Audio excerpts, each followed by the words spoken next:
I ain't say anything about no damn statue. I said I didn't. when they I didn't talk say about that. when I said essential statement, y'all trying to act like I ain't say what I said. That player of month or week or whatever, defensive, whatever case may be, that week a month award, they do not talk about that in the Hall of Fame. Hey, They do do you know what not. I found out yesterday, y'all? This is a sidebar right here. You know what I found out See what they yesterday? did. Look, the JDRs, I'm gonna tell y'all right now, y'all days are. I found out yesterday that y'all days are truly, truly, truly numbered, man. I was on the game with some of our players hit me up, right? They was like, "Yeah, hop on the game. Let's play some Call of Duty," and they just casually talking.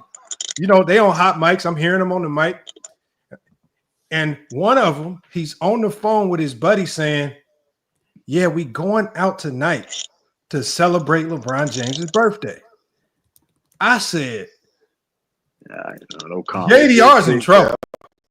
No comment. Hold on. comment. No matter. No comment on that. It don't matter how.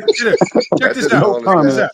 Hold on, y'all. Hold on. You can say what you want, but what I'm saying is, y'all need to get y'all facts and ducks in order right now, because when y'all time is up, y'all about to get washed out like a motherfucker, man. Y'all about to get washed out. But that's not today. Nah, ain't no.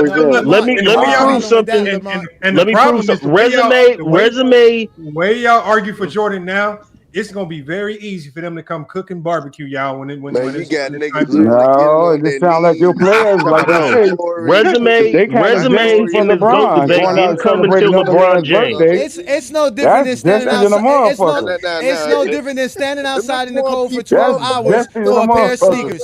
No, It's it's no not. That different. is It's real no destined. different than standing No, it's outside of a not. clothes for or robbing somebody for some sneakers. It's no difference. It's People don't no do that no different. more. That People is don't do It's that no real no. more, They Johnny. destined. still do People that to don't do this that. day. All right, Johnny. Nobody doing that no more, Johnny. Come But on, he's still technology. out. But he's still out People selling his that right. sneakers. That don't make no sense. Hey, That's y'all. business. Exactly. It's the fandom. So why can't a guy? That is Why can't we go business. celebrate? Why can't we go celebrate We LeBron's not birthday comparing a while billion dollar. We're you not That comparing is no million while dollar destined. Just you business like to that think be picture wearing you a got pair up of there. a sneakers make you birthday? What That are we is cool? doing? destined.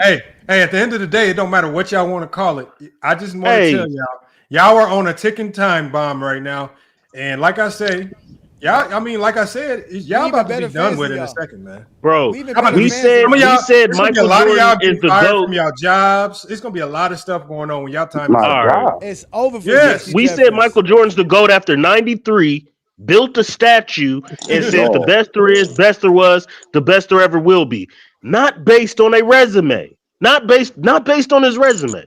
It was Okay. based on It's based on what because they the media actually told you saw so. and what he actually No, did. hold on. But Mac, And we know you're lying because we you know didn't half see him. y'all couldn't afford cable, so we know y'all really wasn't watching anyway. Oh Y'all be lying. wow. Oh Y'all be lying saying wow. y'all All was right, they watching. didn't You build a definitely statue. wasn't Okay, watching you before got it. 93. You definitely wasn't watching before 93. That's facts.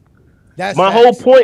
point, is that they built a statue and called him the GOAT, knowing Kareem, knowing Bill Russell, That was knowing Will media. Chamberlain, That was all knowing media. Magic and Bird. Who did They that? still Who's we? built a statue Who's and they? put those The words media. there. Who's The The they? media did that. Chicago Bulls. Exactly. The Media. Bulls did that. That's Okay then.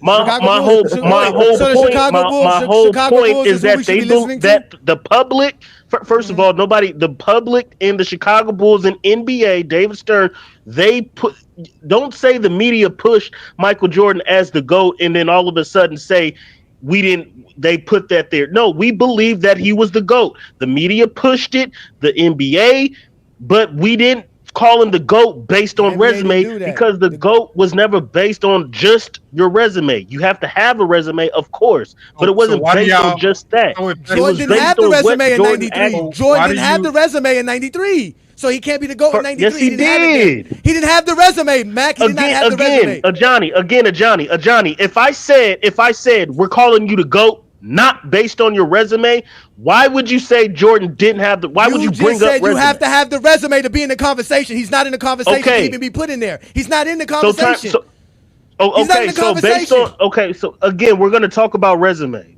That's what I'm saying. If I Yeah, you said Mac need he's the Def, not you the all over resume. the GOAT place, based Mac on Exactly. Def. his resume, Oh my it's not God, Def. based on just his resume. It's not based That's on nothing not what but it your was based on. feelings. Exactly. No, but I Mike felt Def, the way. can you admit that it was based on the media wanting to push him as the face of the NBA, so they pushed the GOAT narrative for him? No, no, nobody, 93. no, No, no. 93. I'm not saying after 98 he didn't have a argument to be in the conversation. I'm saying in 93, where we all know he did not have the resume to even be in the conversation. Can you honestly admit that around 91, 92, and 93, the NBA and the media had they had a concerted effort as far as pushing Jordan as the face of the league, and one of those elements was to have the media tell everybody he was the GOAT. So they started pushing that narrative, even though he wasn't the GOAT at that time, nor did he have a GOAT resume. Again, the media didn't push Michael Jordan. Michael Oh, Jordan did what he. that's a lie. Can I finish? That's a His lie. play Michael kind of Jordan did. did. Michael Jordan did what he So did can we ask on George? the George, court. You guys George keep on might be the saying that he only doesn't person have a here. GOAT resume after 93. It's I George kind is would of the think only one. 7 50-50. scoring titles. Hold on, George. Let me It's finish. kind of George. 50-50, Let me Lamont. Let finish, It's me ask George. George. 50-50. Hold on. No, let me ask George because George's the only one that might have actually lived through that time and like had the awareness Bro, and y'all wherewithal to lying. actually know what the hell was going on. George, based on what you saw in that time, and we'll ride with whatever George says, even though he's a JDR. I'm a Did Kobe the fan. media did the media have a concerted effort based on what you saw in the late 80s or whenever Jordan were they overly pushing Jordan to be the GOAT before he was actually the GOAT? It was 50-50. It was Okay. half his style of play and the media. I'll take that. I'll take that. And I can actually to a certain degree agree with that because his play, his talent merited it, but his resume didn't What the merit it. fuck I said? Yeah, but at the end of the day, there's a ton of players who we can say have the talent to be in the conversation. But if you don't have the resume to be in the conversation, you're not going to be in the conversation. Your resume is what gets you in the conversation, not your talent. Bro, if Michael Jordan never came back and had a retirement at 93, He we was not going to be talking the about GOAT. Jordan the He was same not way the we GOAT. talking about him now. That's because the media filled your head with that, not because he's actually No, the GOAT. If he doesn't come So back in so seven 93, scoring. he's Hold on. done. So 7 scoring titles being tied. Let's just talk about 93. Forget it. 96 through 98. 7 scoring titles being tied with Will Chamberlain for most scoring titles all time. 3 Finals MVPs. 3 Compare his championships. A resume 3 to piece. Kareem. Hold on. Let me finish. A defensive player of the year. Led this league in steals 3 times. He's still what? He's still way 3 behind league Kareem. MVPs. He still He's has still 3 way, league MVPs. he's We still would way still be behind talking Kareem. about Jordan the same way. No, he's not, because he's not even going to be close to the conversation. Bro, who else has 3? Yes, he is. 3 league MVPs, 3 finals MVPs, 7 scoring titles. How is that close to And he's Kareem? averaging 32 points per game, 34 in the playoffs when he retires. Yes, we would. How is that close to Kareem's resume? Nobody's saying it's close to Kareem's resume. My point is that we would still be talking about him the same Hold way. on. Y'all keep on going to resume like that's MacDev. the end all be all. Oh, MacDev, the reason why we talk about Kareem's resume, because when people say that there's a standard, the standard for the GOAT was Kareem. If you don't live up to that standard, because you guys even talk about it with Jordan so much, because y'all say the standard is 6-0. Well, the standard was Kareem. Wasn't the standard before Jordan was Kareem? Jordan never was pit against Kareem, and he never was asked to live up to that standard before he became GOAT. All they did was they created a new narrative and they created a new standard and just said, "Here you go, Jordan. You're the GOAT, irregardless of what the standard was before you." And all they did was they said, "You're going to make the new standard. We're going to completely, almost essentially erase Kareem Abdul-Jabbar and we'll just kind of start from where Jordan is." And that's eventually what ended up happening. People forgot about Kareem Abdul-Jabbar. They forgot about Wilt. They forgot about Bill Russell. They forgot about the Dr. J's. Right? And they slowly, as we start to look at people's lists, they're forgetting about Magic and Bird. Oddly enough, that's how crazy what they did with Jordan has been. They have completely wiped out players who played prior to Jordan, who were in those conversations, because they created a new standard in Michael Jordan. And the highest standard was Kareem Abdul-Jabbar. And I think the league knew Jordan, with the way he was coming in and out the league, quitting and showing up whenever. I think they knew it's a very good probability he's not going to be able to live up to what Kareem did, based on this guy quitting and coming back and gambling. And there's no way he has the sustainability that Kareem Abdul-Jabbar does. So we got to create a new standard for him, so we can convince people he's the GOAT. The media did not hate Kareem enough to make to dismiss what he actually did to create a GOAT narrative. That's They did, crazy. but that's exactly what they did. No, they did not. They did not erase Kareem's records. Why did they not call him erase the? Why did Kareem they from call talking Jordan the points. GOAT in '91 before he had 25% of a resume that Kareem did? Jordan was being called the greatest that we've ever seen in the 80s. 88, 89, 90. The media, NBA players included, said that we've never seen a player talent-wise, doing this on the basketball court than Def, Jordan. He is the Def, best basketball player we Def, ever there's a seen. difference. There's a difference between being the best player in the game at the time and being the GOAT all time. The players of the 80s were not saying Jordan was the greatest of all time. They were saying he's the best in the league.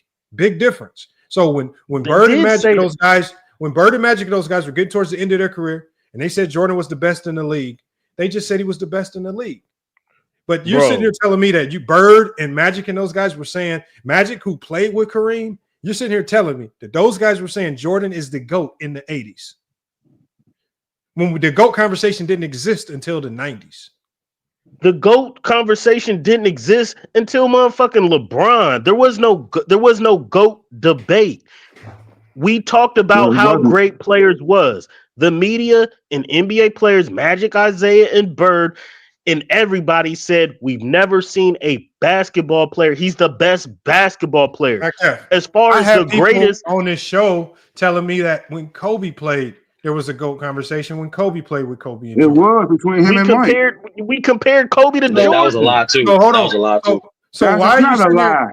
So why you telling me that it started with LeBron when I have people who are from LA saying, yeah, we had conversations when Kobe, just like, and so now you're just Mhm. making up when the GOAT conversation started. We So know the GOAT so conversation. again, We know that they created a new GOAT conversation. They created a new GOAT narrative for Michael Jordan in the 90s. They had to create the new narrative, and basically they had to sell everybody on the cultural impact.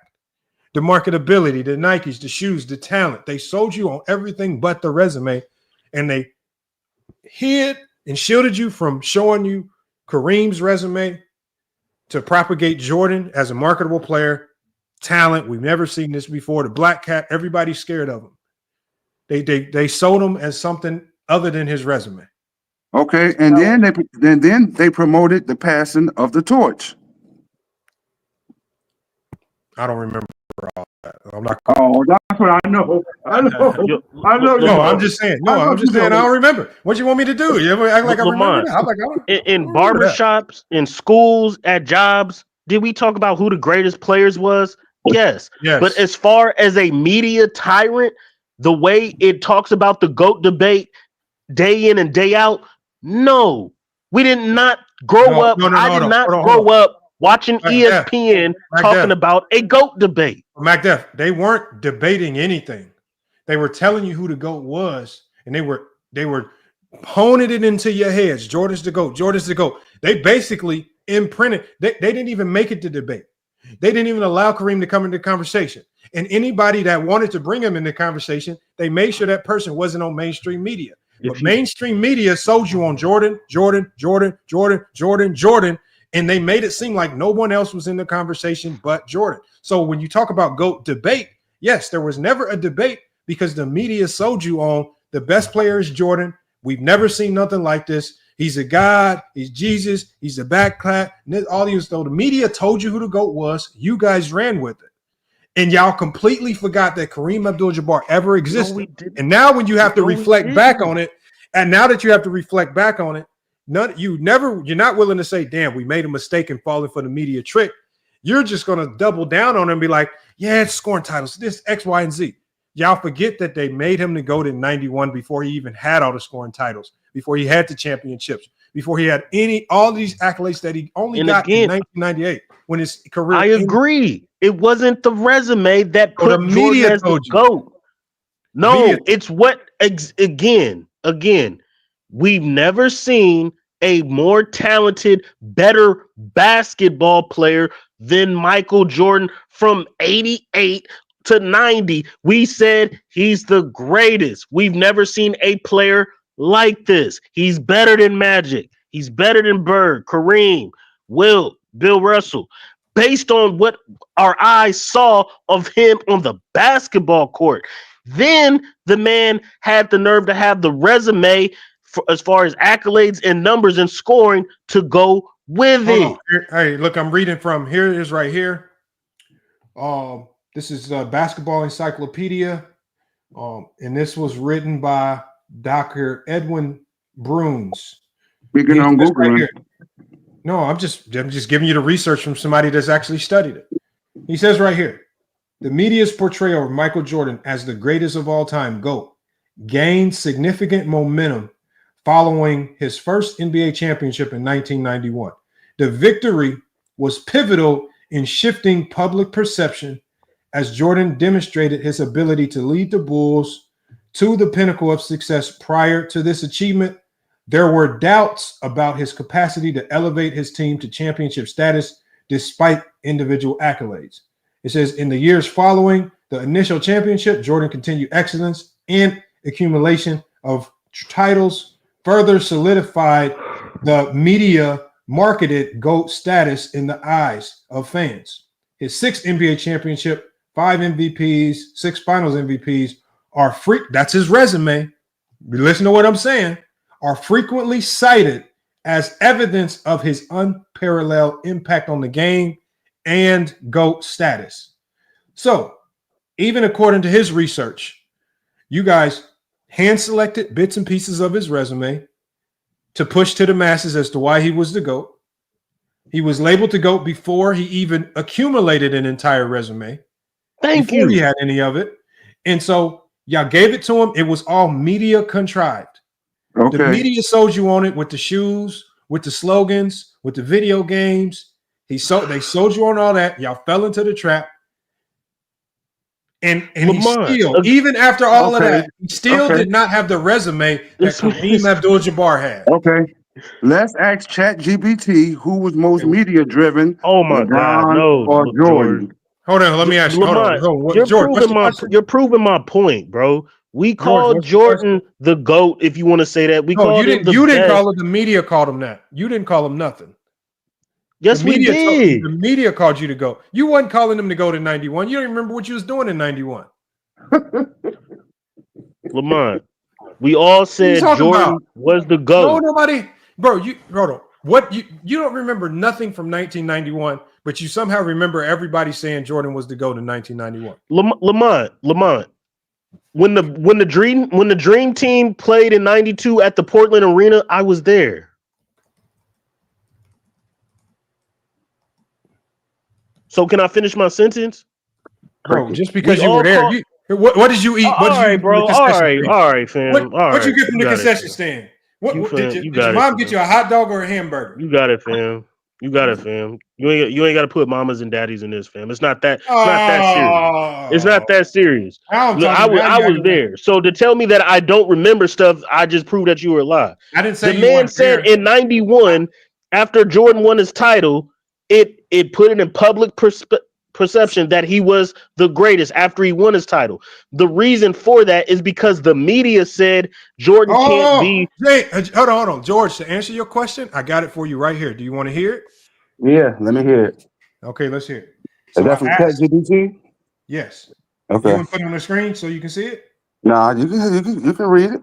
Okay, it says right here. So I asked, who was pushed by the media more, LeBron James or Michael Jordan? So it says the question of whether LeBron or Michael Jordan was pushed by the media more depends on the era, platforms, media strategies used. It talks about the things that were used during Jordan's career. Michael Jordan. Jordan's rise coincided with the explosion of cable TV, global reach of sports networks like ESPN in the late 80s and 1990s.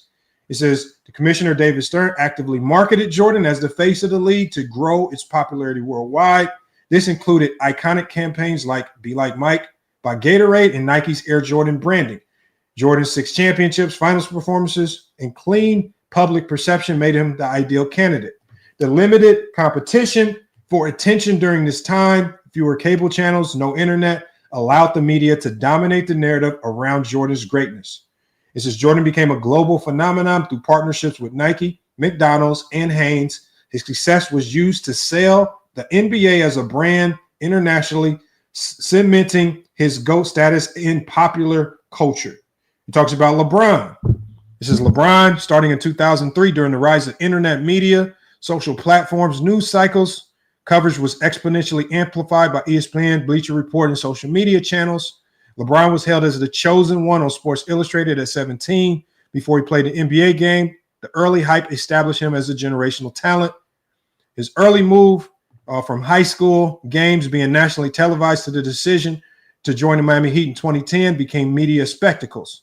It's just LeBron faced more polarizing media narratives with debates around his finals losses, perceived loyalty issues, the decision, and comparisons to Jordan.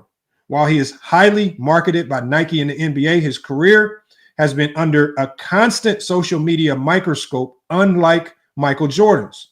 Activism and influence. This is LeBron's outspokenness on social issues more than an athlete campaign has brought both praise and criticism. The activism has been a focal point on the media, contributing to his broader image. So, to summarize, who was pushed more?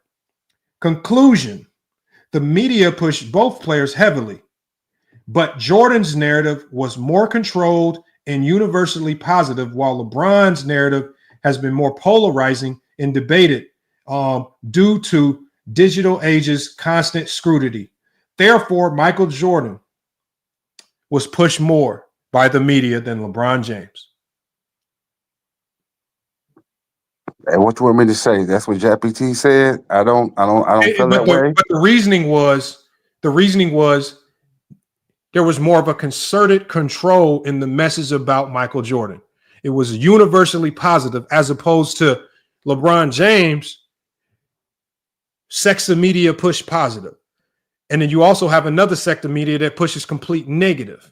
So the media was so controlled with Jordan in the 90s that they were able to successfully push one single narrative about Michael Jordan, even to the point where everybody believed he was clean cut, right? They were able to shield the world from his ties to the mob and having to go to court to testify, right? They were able to shield him away from the connections, those same connections that led to his dad's death. Right, they was able to shield. They kept the mob Rashad around. He was the only one that really pushed real interviews with Michael Jordan in it. Jordan controlled the questions, and they made sure the media only saw things that propagated Jordan. And I told you guys that's one of the reasons why the NBA did so well in the 90s, because the NBA focused on how do we push the positive side of all players instead of finding negative things to push. And because in this day and age, there's so much media that's negative about the players today, you're essentially telling a whole bunch of fans reasons why not to watch. But then you act surprised when people don't watch. Let's not act like people are receptive to the media. They will do and say what the media tells them to do. We see that with voting and with everything that the media pushes out there. So, like I say, this is ChatGPT's response, but you can take it for what you want, but the media has significant power in these conversations. But yeah, I got to shut this show down. I got to get going. I appreciate everybody pulling up today, man. George, again, it's been a hell of a year. I appreciate you. You was one of the few, George, to always consistently donate and support the channel. So I definitely got to make sure you get your flowers for that, man. So I definitely appreciate you, George. I know we don't agree on everything, but I definitely appreciate everything you've been doing, showing up to the shows, always in the chats, always in the comments. And then on top of that, always donating. Even on days when I'm not even live, I look up and I got a donation from George, and I'm like, what the hell? I wasn't even live. So you got to give a big salute out to people like George Sturdy, who's always helping on the back end, research, things like that. Same with Ishmael, doing a lot of things on the back end, research. Same with True the King. Go James Keenan for helping hold the channel down when I haven't been going live as much because of the basketball season. I mean, it's a lot of appreciation I can throw out of different people, different places. Everybody in the chat, man, who shows up. Najee, the autism boy, he's always in the chat supporting and helping, man. So just want to show some appreciation to the people that have been here from day one. And like I say, man, we're gonna try to keep it going in 2025. I'm most definitely gonna be doing a lot more live streams. It's just about balancing and finding time to do it. And I think I have a setup now to where I can get live a little bit more. And then as our season, because right now we're on our Christmas break, but as the season starts back up, my lives are probably not going to be as long as this one. We're going on 5 hours, but the lives will still be at least 1 to 2 hours. We're just going to have to shorten the length of the show, right? And I think that's also going to give the show a different feel as well. And then also as we end, let me go ahead and drop Sturdy out. Also, as we end, make sure, man, y'all stay on the lookout for our promo. We just partnered up with Layup. The link has been in the chat all night, but hopefully you guys, we can get some of you guys to sign up for Layup, especially once we drop that promo. I think you guys are going to be extremely ecstatic with what they have to offer, and an ability to bet and not necessarily bet, but you can partake in some of these parlays and get in on the action without necessarily having to risk your own money. And I think that's one of the biggest things right there. You still have an opportunity to win. You have an opportunity to save for yourself, but at the same time, you can also build your bankroll and win money without necessarily risking money to participate in these parlays. So again, wish everybody a happy new year, man. Much appreciations to, like I said, Goat James Kingdom, True to King, all the shows that he was having, helping hold the show down. Ace 30, man, holding shows down. Hollywood Herm, he had his show going on for a couple months there. He helped hold the channel down for a little bit.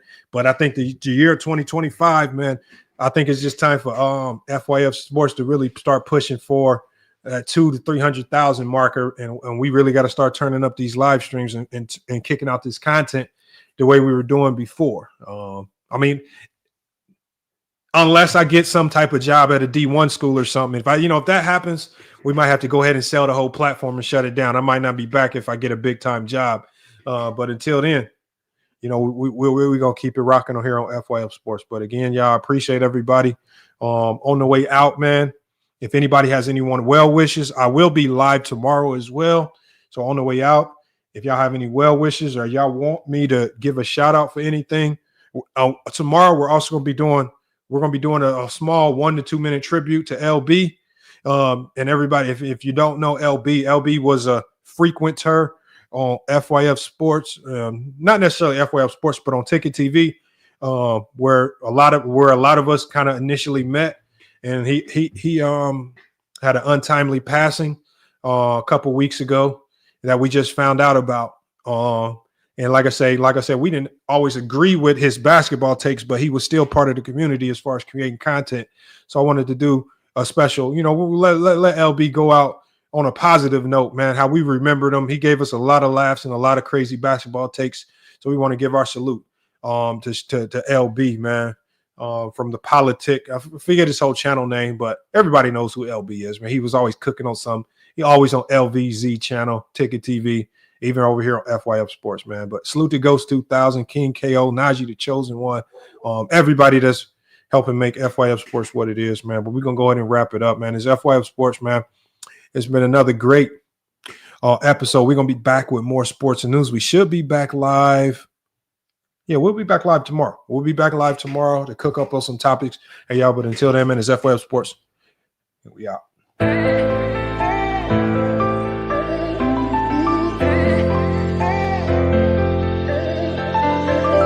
Yeah, we done came from the bottom. Mad that we up, but I don't hear him talking. Started with knowledge inside of my noggin. We took a dream and then we started blogging. Put my city on the map now. I'ma say how it is and I don't back down. On the road to 100K, we finna act out. We gon' show them that we not just in the background. We the main event, we the main show. We the one that people always gonna pay for. FYF, we the best, no debate though. #1 sports channel, every angle. I'ma show them all how we ride. Best sports talk show, we not like them guys who playing it safe while they feather the lines. We pushing the narrative all the time. Like who to go in the game is not MJ. Kobe Bryant top 10, not what we say. I keep my life, you one is very overrated. Keep it real, if it ain't fact, we don't say it. Now it's stable, we won't be ignored. Missing the lake, I'm missing the drugs again, a hell of pain. I got a lot to deal with and my mind is kinda slipping away. What's on the line? I made up my mind, so shit, I'll just taste it great. Whatever it is, whatever it was, it's never gonna be the same.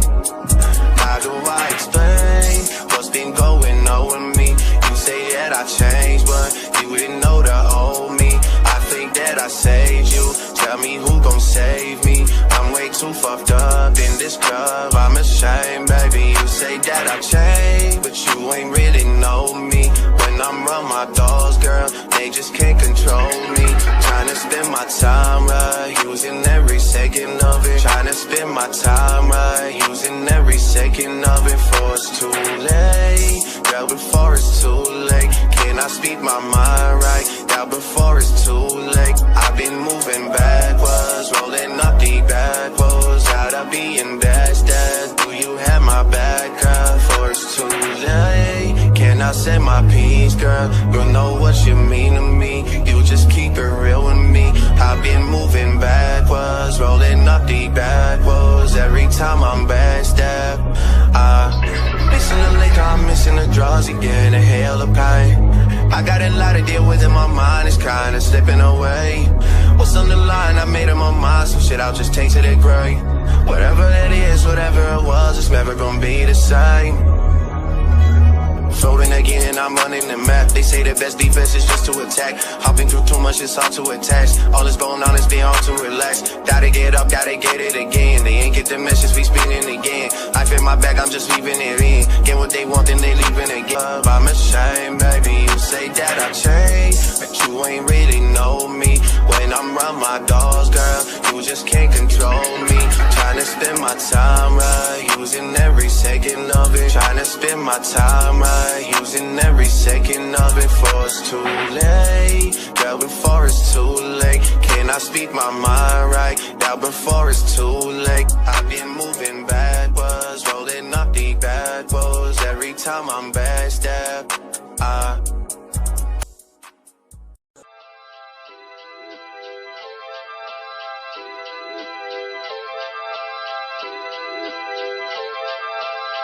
yo.